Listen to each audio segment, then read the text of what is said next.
Setelah memegang hasil uji lab air limbah domestik, kita sering melihat kata coliform atau E. coli yang berada di parameter biologi. Kita sudah tahu juga bahwa kedua indikator mikrobiologi ini menjadi salah satu hal penting untuk menilai apakah sistem pengolahan air limbah ini benar-benar bekerja atau cuma diam saja. Kali ini saya akan membahas dua indikator bakteri kecil ini yang punya dampak besar buat air limbah domestik. Mari kita bahas.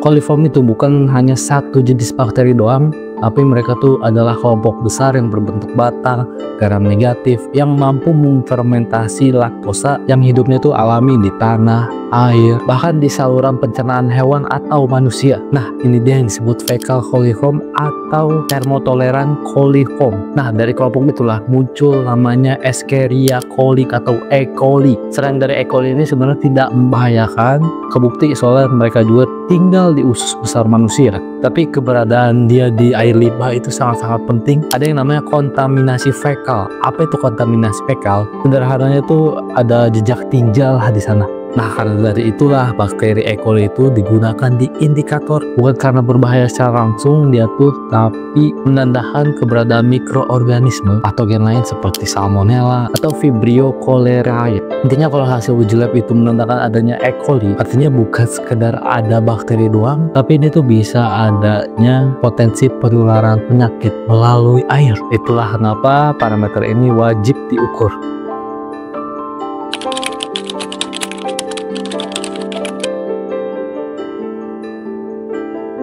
Nah, sebelum hasil lab air limbah itu muncul kan, ini kan melalui proses yang lumayan panjang lah ya. Langkah pertama kan kita harus nentuin sampling pointnya dulu atau titik samplingnya di mana. Di IPALI di biasanya itu di outlet atau enggak di inlet untuk perbandingan efisiensi. Nah, di sini kalau salah menentukan titik samplingnya itu bisa semua interpretasi hasil lah. Karena konsentrasi bakteri di inlet ataupun di outlet itu bisa berbeda ribuan kali lipat. Nah, pas sampel selesai diambil, nah ini bagian krusial nih, yaitu metode pengujiannya. Nah, di sini ada beberapa metode yang biasa dipakai untuk menguji E. coli atau coliform.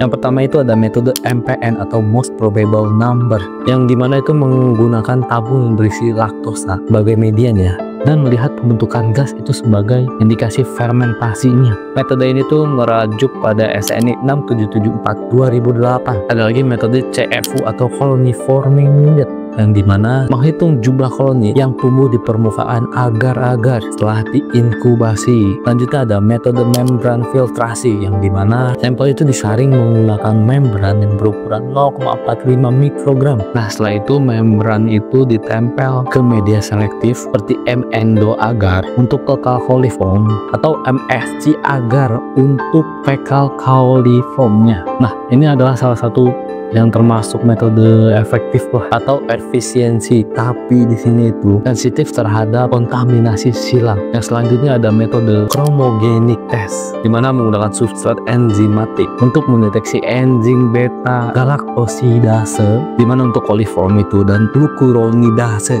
untuk E. coli-nya. Dan terakhir itu menggunakan metode kinetic PCR atau qPCR. Nah, di sini menggunakan metode molekuler untuk mendeteksi gen spesifik dari bakteri tersebut.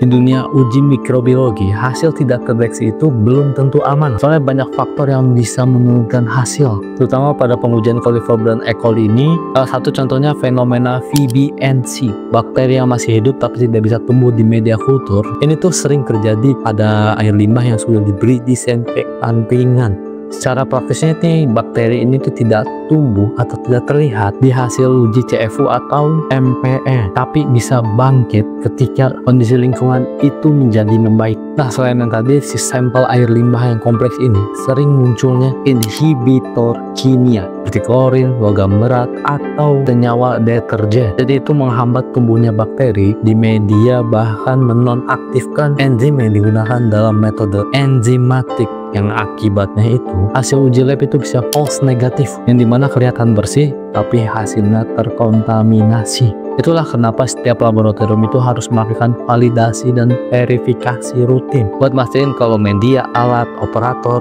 berfungsi sesuai standar mutunya. Nah, di sini saya ada rekomendasi laboratorium yang sudah terverifikasi dan sudah terakreditasikan khususnya untuk pengujian air limbah domestik. Kalian bisa langsung hubungi PT Global Quality Analytical. Selain pengujian air limbah domestik, PT Global Quality Analytical ini juga menyediakan jasa pengujian lingkungan lainnya. Sudah banyak juga klien-klien besar yang sangat puas telah menggunakan jasa dari lab ini. Akan saya cantumin kontak personnya di pin komentar, bisa dicek.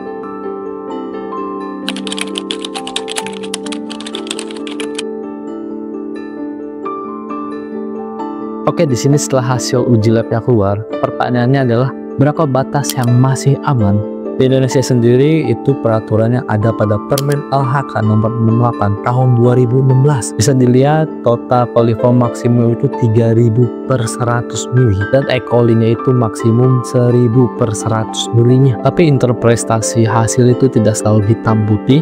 Jadi angka hasil uji E. coli misalnya nih ya 1200 CFU per 100 milinya itu tidak bisa langsung disimpulkan itu buruk atau bagus. Kenapa? Karena tergantung situasinya. Kalau ipalnya itu baru dinyalain dan menemukan hasil 1200 CFU per 100 milinya, itu bisa dimaklumi karena sistemnya belum stabil dan bakteri baiknya itu masih menyesuaikan lah. Beda ceritanya kalau hasilnya terus menerus tinggi, misal lebih dari 10.000 CFU per 100 milinya, dan itu dilakukan dalam beberapa kali uji. Itu jelas ada sumber pencemaran baru atau mungkin juga proses disinfektannya itu tidak berjalan.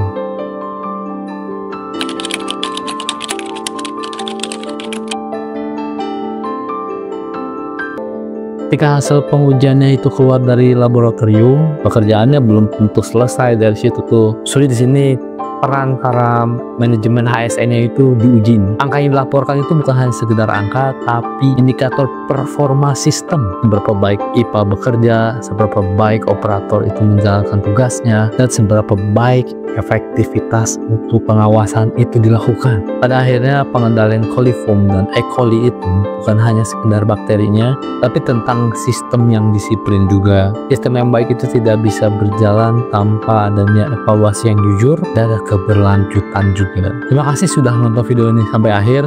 Jika kalian suka dengan video ini, boleh di like dan share ke teman-teman kalian. Sekali lagi terima kasih. Assalamualaikum warahmatullahi wabarakatuh.